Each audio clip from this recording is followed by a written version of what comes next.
Ahí está. Dale. Y empezamos Sí. y hacemos vamos al texto que yo mandé, que es este que, claro, tiene los comentarios, ahí le agrando la vista, porque si no, Sí. no lo leo en el 75%. Le voy a poner un poco más. Y vemos, igual lo que hiciste es lo que hago yo. Yo primero voy a ver qué me están pidiendo en actividad para ver cómo leo.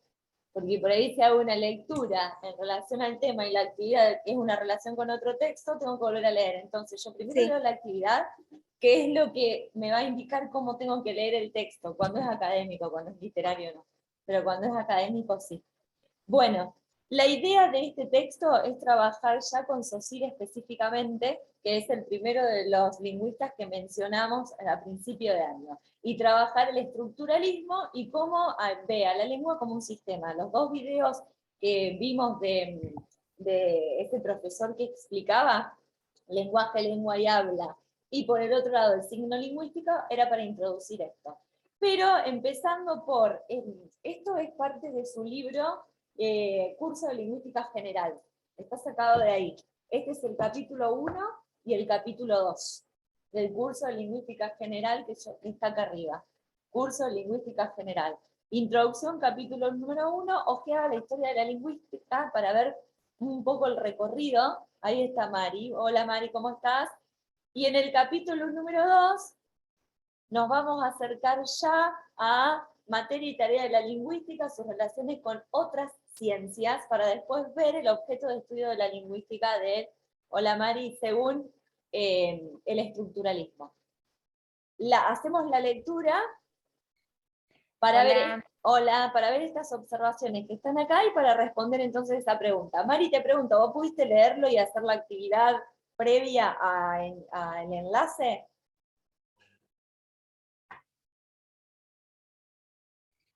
¿Me escucha, profe? ¿Sí? Yo no escucho. Sí, yo te escucho. Espera. A ver.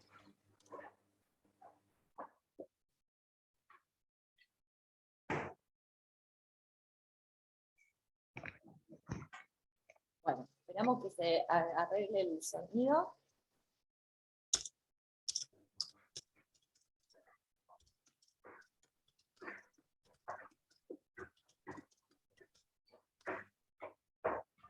Yo nada.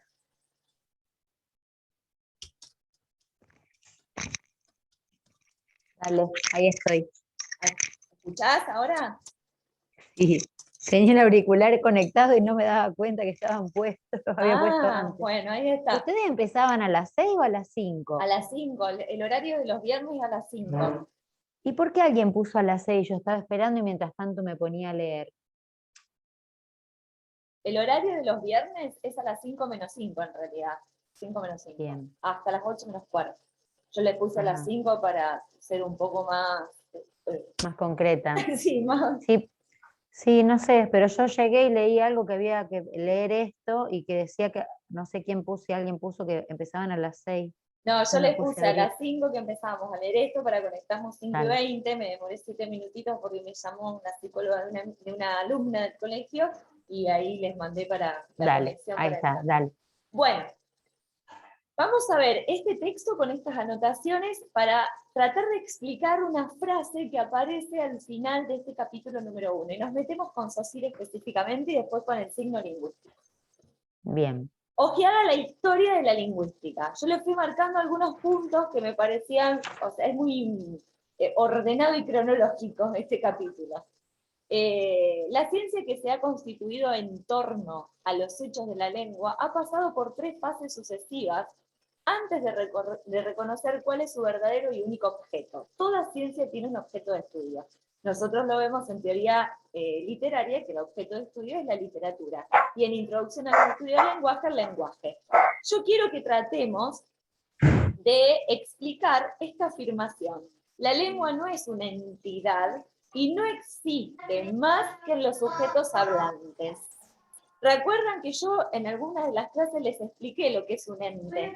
Cuando les dije que el signo es un ente que está en lugar de otro ente, y que el ente es lo que tiene existencia. Esta afirmación dice que la lengua no tiene entidad más allá de los sujetos, a ver si la leo textualmente, me pasé largo. La lengua no es una entidad y no existe más que en los sujetos hablantes. A ver cómo podemos explicar esto después de esta lectura.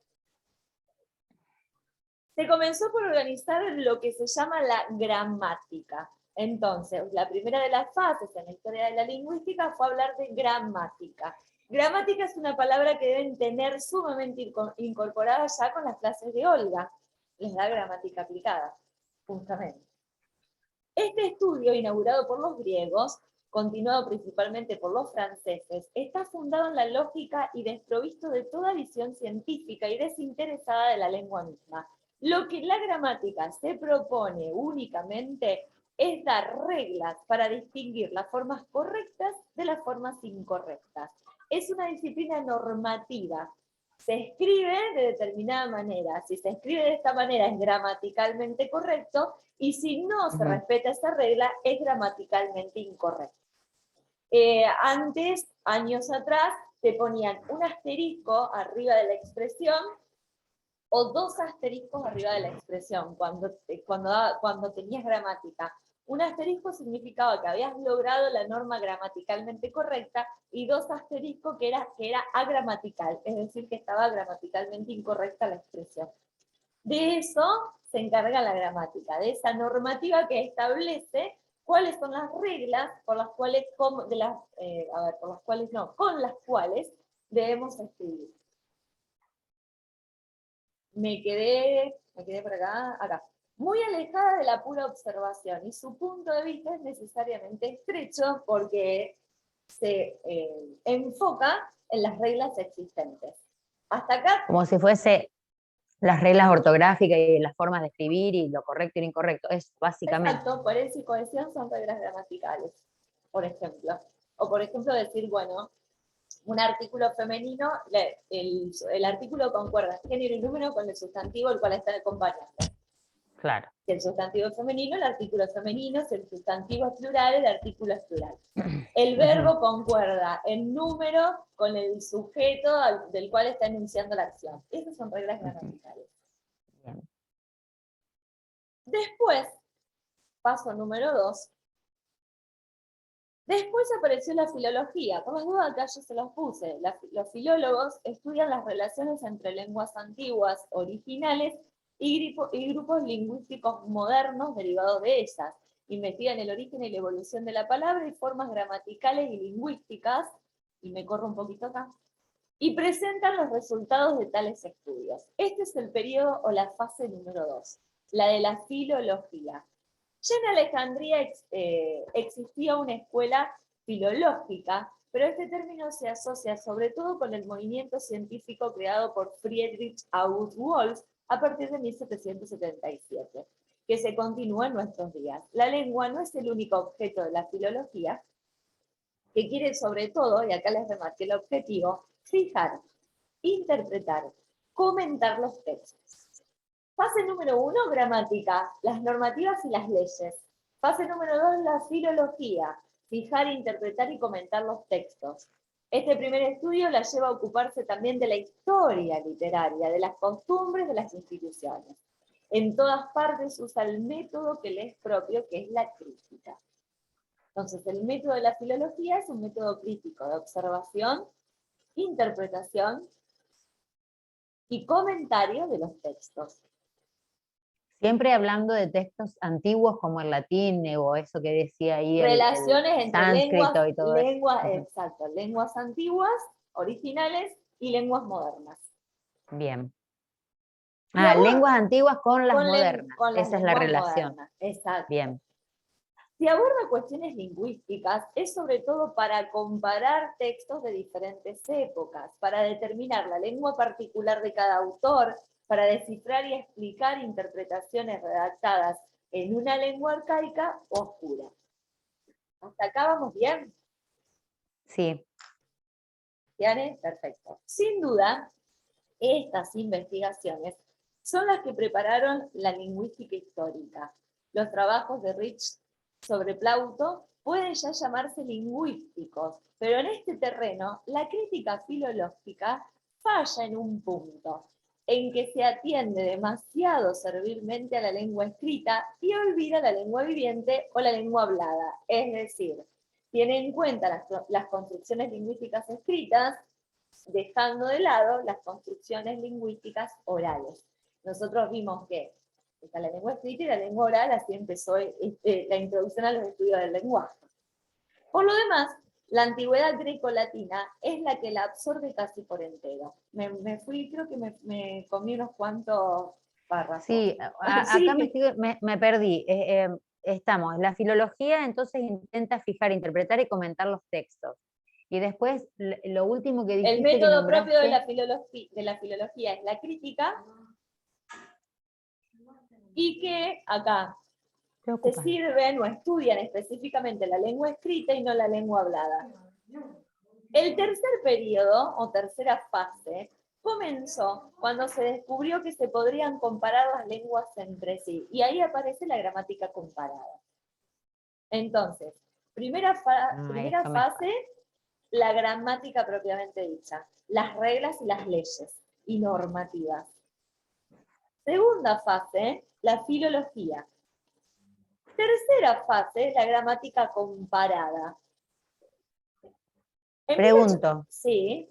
perdón, ¿es la neogramática, la de los alemanes, que yo estuve La haciendo como un neogramática, cuadrito? la neogramática O es la que eso es viene después. después de la gramática Así que comparada. la tercera es la Es gramática, la esto me está gramática faltando. comparada. Comparada, bien. 1816, fíjense que la filología es 1777.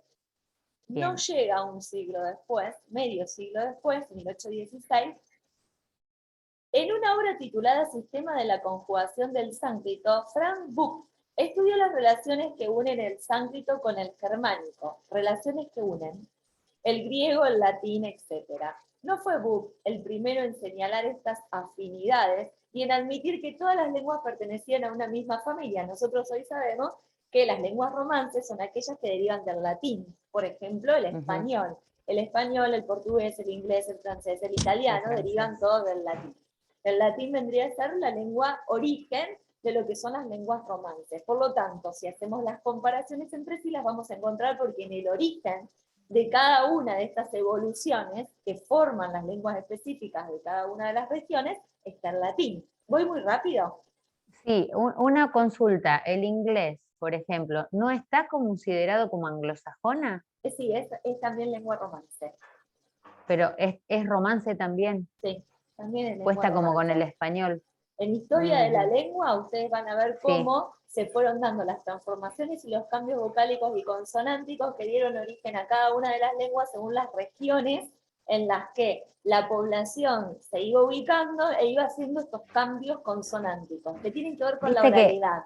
Por eso Viste la que no suena importancia, muy perdón, románticamente la del inglés.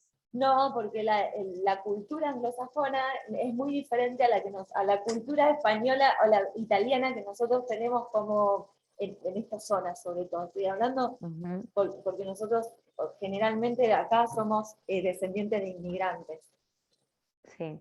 Por eso yo tenía interpretado, no me acordaba cómo era, pero yo me hubieras preguntado y te hubiese dicho que el inglés era anglosajón y no romance. Pero no lo tenía así, claro. Tiene raíz en la lengua latina también. Bien, estos cambios consonánticos y vocálicos que ustedes van a ver, las transformaciones en historia de la lengua tienen el origen justamente en el habla. Por eso la importancia al tratar en el estudio del lenguaje, no solo la lengua escrita, sino también la lengua hablada. Porque esa lengua hablada es la que va a hacer en la pronunciación estos cambios que después se van a ir fijando. Por ejemplo, cómo es la evolución, ustedes van a ver que es re interesante, les va a encantar, van a ver la evolución de las palabras, como la F de fijo termina siendo la H de hijo, que tiene que ver con un cambio fonético que termina siendo un cambio gráfico en la escritura.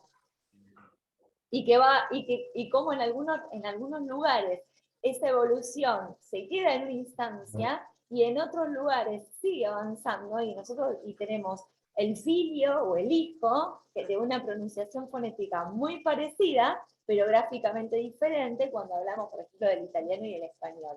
Es una etapa, se escribe figlio. Es una etapa anterior de la transformación o la evolución de la palabra. Ahí van a ver los arcaísmos, aquí se llama arcaísmo, por ejemplo, que es una forma de pronunciación antigua, porque la palabra sigue un proceso de evolución, pero en algunas obras literarias aparecen esos arcaísmos propios de la época. Pero muy interesante. Claro, ayer Olga hablaba del nombre y el conombre o el apellido, y yo me acuerdo que en italiano estaba nome y cognome, que sería el apellido. Exacto. Claro, y acá conombre, y acá nosotros decimos apellido. Sí, pero el conombre y cognome hay una diferencia de pronunciación que está entre la N, que evoluciona en castellano, y esa fonética de la GN que no evoluciona en el italiano. Ajá, claro, ella se queda así. Muy interesante. Por eso la historia de la lengua y el porqué de ciertas reglas ortográficas que están justamente en la historia de la palabra. Bien, no fue Bob el primero en señalar esas afinidades y en admitir que todas esas lenguas pertenecían a una misma familia. Eso ya se había hecho antes que él, especialmente por el orientalista inglés William Jones, fallecido en 1794. Pero algunas afirmaciones aisladas no prueban que en 1816 fueran ya comprendidas de modo general la significación y la importancia de esta verdad, de las comparaciones y las similitudes entre las lenguas.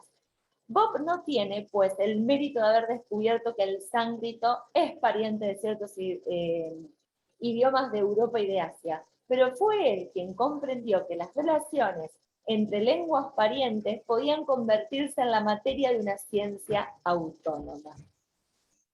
¿Qué descubre, qué descubre entonces Bob? Se los voy a marcar, yo no lo había marcado, sí. Pero yo se los voy a marcar, vamos a hacer otro color. Bob no tiene el mérito de haber descubierto las similitudes y parentescos entre las lenguas, pero eso lo descubre Jones, eso sí lo descubre Jones. Exacto, anterior, pero sí, él fue, acá se los marco, fue él quien comprendió que estas relaciones entre las lenguas podían ser objeto de estudio de una ciencia nueva. Que no había ninguna ciencia particular que se encargara de estudiar las filiaciones entre las lenguas. Eso sí lo descubre. No que existen filiaciones, pero sí que una ciencia nueva podía estudiarlas. Y ¿esa ciencia nueva qué nombre tiene hoy en día? Gramática comparada. Es la gramática comparada, así se llama. Es lo que él descubre. El título de este ítem 3 es la gramática comparada, que es lo que descubre Bob. ¿Vieron? Sí, Bob descubre que puede haber una ciencia nueva que estudie esas similitudes. Vieron que cuando vimos los campos de las disciplinas literarias, vimos análisis literario, que está análisis, crítica, historia de la literatura y literatura comparada. Bueno, la literatura comparada hace esto, busca las similitudes entre diferentes obras y momentos históricos y cuáles son los orígenes de esas similitudes. Es lo que vos nos hiciste hacer como una pequeña relación así, como lo que nos hiciste hacer con los dos autores mexicanos para ver si había alguna similitud y alguna diferencia. No, ahí yo eso no es. No, elegí dos textos de manera personal para que ustedes observen el objeto de la literatura como ficción y literatura como objeto de estudio. En Torri la literatura está puesta como ficción y en Rulfo como objeto de estudio. No, eso no. No, esa es una relación de lectura personal. Claro. Una elección de dos textos para observar algo, pero está muy guiado eso, es muy conductista. La llevé a leer de determinada manera. Aclarar una lengua por medio de otra, explicar las formas de una por las formas de la otra, eso es lo que todavía no se había emprendido.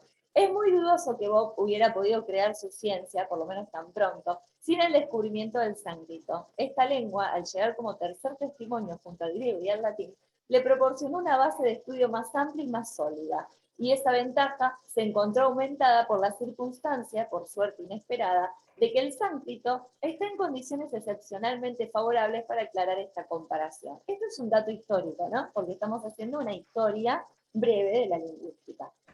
Pongamos un ejemplo. Si se considera el paradigma del latín genus, genus, generi, genere, genera, generum, ¿tienen latín 1 ustedes o lo tienen en otro año? No, no tenemos. Perdón que haga esta pregunta, pero por ahí me olvido de cuáles son las materias. Creo que en segundo. En segundo. Bueno, ustedes van a ver que las palabras en el latín tienen declinaciones. Según la terminación tienen un sustantivo, un adjetivo, o la palabra funciona como adjetivo, como sustantivo, como adjetivo, como adverbio, según la declinación, es decir, la terminación de la palabra. Y ustedes van a ver que hay palabras de primera declinación, de segunda declinación, de tercera, de cuarta y de quinta declinación. Y cuando usen el diccionario van a buscar la palabra y les va a aparecer, obviamente que van a buscar la primera declinación de cada una, la primera terminación, y les va a decir de qué declinación es para que ustedes hagan toda la tabla de terminaciones. Y cuando hagan la traducción, según esas dos letritas finales, van a saber si esa palabra funciona como un sustantivo, como un modificador indirecto, como un modificador directo. O sea, que de esa manera estaba construido el latín. Genus, generis, genere, genera y generum están puestas las declinaciones acá. Ustedes ven que la raíz de la palabra es la misma, pero lo que cambia es el us, is, ere, era, erum. Esas son las terminaciones de una declinación en latín. Y el griego genos, neos, geneis, genea, geneon, que también tiene las declinaciones. Estas series no dicen nada, ni tomadas por separada, ni comparadas entre sí. Pero otra cosa es en cuanto se les añade la serie correspondiente del sánscrito. Ganas, ganás y ganás y ganás. Basta con echar una mirada. El paquete de galletitas, si querés, que está ahí, para así lo llevamos. No. Basta con echar una mirada para percibir la relación que existe entre los paradigmas griego y latino, admitiendo provisoriamente que ganas representa el estado primitivo, ya que eso ayuda a la explicación. Se saca en conclusión que en las formas griegas ha debido desaparecer una S, gene, os, cada vez que se encontraba entre dos vocales, y se deduce luego que en las mismas condiciones la S se vuelve R en latín. Esto es historia de la lengua. Específicamente así lo van a ir viendo ustedes. Además, discúlpame, Noelia, perdón, me tengo que ir a llevar, viste que te dije que tenía que viajar y ahora tenemos que salir para llevar a mi hija al traumatólogo. Esta clase está grabada, ¿verdad? Sí, la estoy grabando. Bien, bien. Bueno, buen viaje. Me tengo que retirar. No, gracias, gracias. Hasta luego. Hasta luego. Bien. Y se deduce luego en las mismas condiciones que este se vuelve R en latín. Además, desde el punto de vista gramatical, el paradigma sánscrito sirve para precisar la noción de radical, pues este elemento corresponde a la unidad ganás perfectamente determinable y fija. Yo no me detengo sobre esto porque esto específicamente le corresponde a otra asignatura. Lo que me interesa ver e ir viendo es justamente cuál fue la fase 1 de gramática, cuál fue la fase 2 de filología, cuál fue la fase 3 de gramática aplicada y la neogramática. ¿Hasta acá vamos bien, Gianne?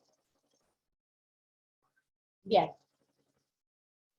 El latín y el griego no conocieron más que en sus orígenes el estado que el sánscrito representa. La conservación de todas las S indoeuropeas es, pues, lo que hace el sánscrito tan instructivo en este punto. Es verdad que en otros aspectos ha conservado menos los caracteres del prototipo. Así, su vocalismo está completamente trastornado. Pero en general, los elementos originarios que conserva el sánscrito ayudan a la investigación de modo maravilloso y el azar lo ha convertido en una lengua muy propia para esclarecer a las otras en gran número de casos. Desde el comienzo se ven surgir junto a Bob otros lingüistas de calidad. Jacob Grimm, el fundador de los estudios germánicos, su gramática alemana se publicó en 1822 a 1836. Pott, cuyas investigaciones etimológicas pusieron en manos de los lingüistas una vasta suma de materiales. Hume, cuyos trabajos se ocupaban a la vez de la lingüística y de la mitología comparada. Los indianistas Beneff y Aufrecht. Por fin, entre los últimos representantes de esta escuela hay que señalar muy especialmente a Max Muller, George Curtis y August Schleicher, mi pronunciación es muy mala, Schleicher. Los tres, cada cual a su manera, hicieron mucho por los estudios comparativos. Estamos en gramática comparada. Max Muller los popularizó con sus brillantes disertaciones, pero ciertamente no pecó por exceso de conciencia. Curtius, filólogo distinguido, conocido sobre todo por sus principios de etimología griega de 1879, fue uno de los primeros en reconciliar la gramática comparada con la filología clásica, la fase anterior. La filología había seguido con desconfianza los progresos de la nueva ciencia, y esa desconfianza se había hecho recíproca. Schleicher fue, en fin, el primero que intentó codificar los resultados de las investigaciones parciales. Su compendio de gramática comparada de las lenguas indogermánicas de 1861 es una especie de sistematización de la ciencia fundada por Cook.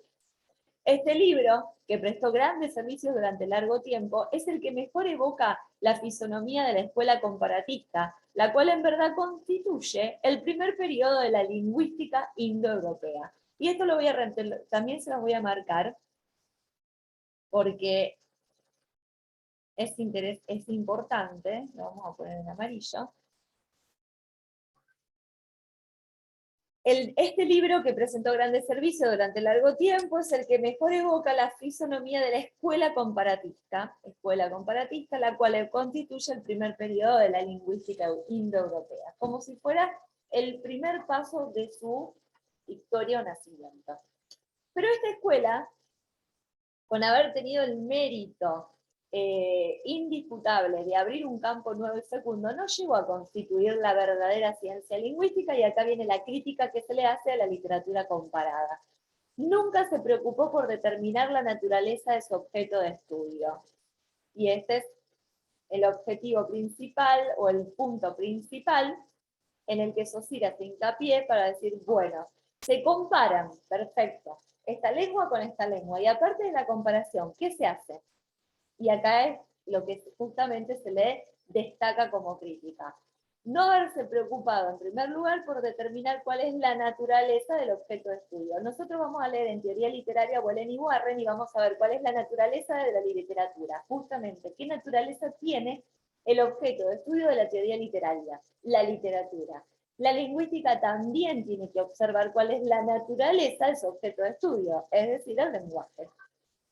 Y sin tal operación elemental, una ciencia es incapaz de preocuparse por su método. Si no hay naturaleza del objeto de estudio, no hay método para observar ese objeto. ¿Hasta acá vamos bien? Bien. El primer error, y el que contiene el germen todos los otros errores, es que en sus investigaciones, limitada por lo demás a las lenguas indoeuropeas, es decir, que solo hizo esas comparaciones en otras, nunca se preguntó la gramática comparada a qué conducían las comparaciones que establecía. Bien, comparamos. ¿Y cuáles son las conclusiones? ¿Qué es lo que significaban las relaciones que iba descubriendo? Esta se relaciona con esto. ¿Y qué implica esa relación? Esas son las preguntas que no aparecen en esta ciencia que es la gramática comparada. Desde esta crítica de Saussure. Fue exclusivamente comparativa en vez de ser histórica. Sin duda, la comparación es la condición necesaria para toda reconstrucción histórica, pero por sí sola no permite llegar a una conclusión. Ahí está María Eugenia. ¿Hasta acá alguna duda? Bien. Entonces, fase 1 gramática, fase 2 filología, fase 3 literatura comparada, pero ahora, y la crítica a esta, literatura, lingüística con gramática comparada, que justamente no pasó, no fue más allá de la comparación, se quedó en la comparación por la comparación. Y las conclusiones se les escapaban a los comparatistas, tanto más cuanto que consideraban el desarrollo de dos lenguas como un naturalista lo haría con el cruzamiento de dos vegetales. ¿Qué tal, Mario? Mario, ¿cómo vas? Hola, profe. Buenas. Todo lo anterior está grabado.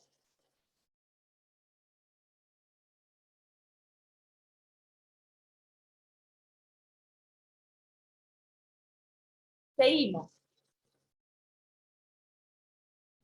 Este autor, que no lo voy a pronunciar para que no me siga dando vergüenza, por ejemplo, que nos invita siempre a partir del indoeuropeo y que aparece en cierto sentido, pues como un historiador, no vacila en decir que en griego la E y la O son 2 grados.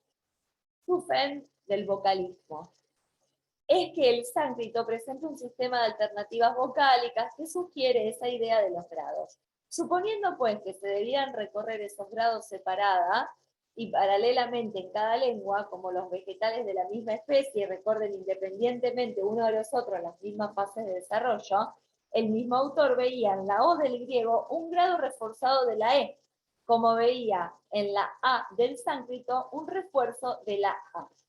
De hecho, se trata de una alternativa indoeuropea que se refleja de modo diferente en griego y en sánscrito, sin que haya paridad alguna necesaria entre los efectos gramaticales que desarrollan en una lengua o en otra lengua. Esto es un ejemplo de cómo se analizaban las comparaciones, pero no el sentido de esas comparaciones, o qué se estaba observando más allá de la comparación. Este método exclusivamente comparativo implica todo un conjunto de concepciones erróneas que en nada corresponden a la realidad y que son extrañas a las verdaderas condiciones de todo lenguaje. Y acá está marcada la crítica 2 como algo importante. Se consideraba la lengua como una esfera particular, un cuarto reino de la naturaleza, algo que podía ser observado a través de un método científico como de laboratorio. O sea, que la lengua se comporta de una determinada manera en un idioma y de una lengua y de determinada manera en otra, y que hay similitudes entre sí, pero nada más. No había otro tipo de conclusión, más que la observación y la comparación de esas observaciones. De ahí ciertas maneras de razonar que habrían chocado en cualquier otra ciencia. Hoy no podemos leer 8 o 10 líneas escritas en esa época sin quedarnos sorprendidos por las extravagancias del pensamiento y por los términos que se empleaban para justificarlas. Pero desde el punto de vista metodológico, el conocer esos errores no deja de tener su interés. Las fallas de una ciencia en sus comienzos son la imagen agrandada de las que cometen los individuos empeñados en las primeras investigaciones científicas. Y nosotros tendremos ocasión de señalar muchas de ellas en el curso de nuestra exposición. Recuerden que estamos en el curso de Lingüística General y Sociedad exponía sus clases. Es lo que va a hacer. Hasta 1870, más o menos, no se llegó a plantear la cuestión de cuáles son las condiciones de la vida de las lenguas. Se advirtió entonces que las correspondencias que las unen no son más que uno de los aspectos del fenómeno lingüístico. Hago un paréntesis. El fenómeno lingüístico no es solo su gramática, ni es solo su historia en comparación de las lenguas antiguas con la moderna, ni es solo las relaciones o filiaciones que tienen entre lenguas. O sea que el fenómeno lingüístico es mucho más amplio que esas observaciones particulares. Que la comparación, y vuelvo a releer, se advirtió entonces que las correspondencias que las unen no son más que uno de los aspectos del fenómeno lingüístico, que es mucho más amplio, que la comparación no es más que un medio, un método para reconstruir los hechos. La lingüística propiamente dicha, que dio a la comparación el lugar que le corresponde exactamente, nació del estudio de las lenguas romances y de las lenguas germánicas. Acá está el origen de justamente la lingüística propiamente dicha. Los estudios románticos inaugurados por Diez, su gramática de las lenguas romances, data de 1836 a 1838, entonces acá se pone justamente este nacimiento de los estudios lingüísticos propiamente dichos. Contribuyeron particularmente a acercar la lingüística a su objeto verdadero, que es el lenguaje. Y es que los romanistas se hallaban en condiciones privilegiadas, desconocidas de los indoeuropeístas. Se conocía el latín, prototipo de las lenguas romances, y luego la abundancia de documentos permitía seguir la evolución de los idiomas en los detalles. Estas dos circunstancias limitaban el campo de las conjeturas y daban a toda la investigación una fisonomía particularmente concreta. Los germanistas estaban en situación análoga. Sin duda, el protogermánico no se conoce directamente, pero la historia de las lenguas de él derivadas se puede seguir, con la ayuda de numerosos documentos a través de una larga serie de siglos. Y también los germanistas, más apegados a la realidad, llegaron a concepciones diferentes de las de los primeros indoeuropeos. Un primer impulso se debió al americano Whitney, el autor de La vida del lenguaje, en 1875. Antes de continuar con este punto que está remarcado en verde, ya se corta la clase. Para no terminar con la idea, la cerramos acá y volvemos al mismo enlace. Ahí la corto. Listo, profe. Ahí va.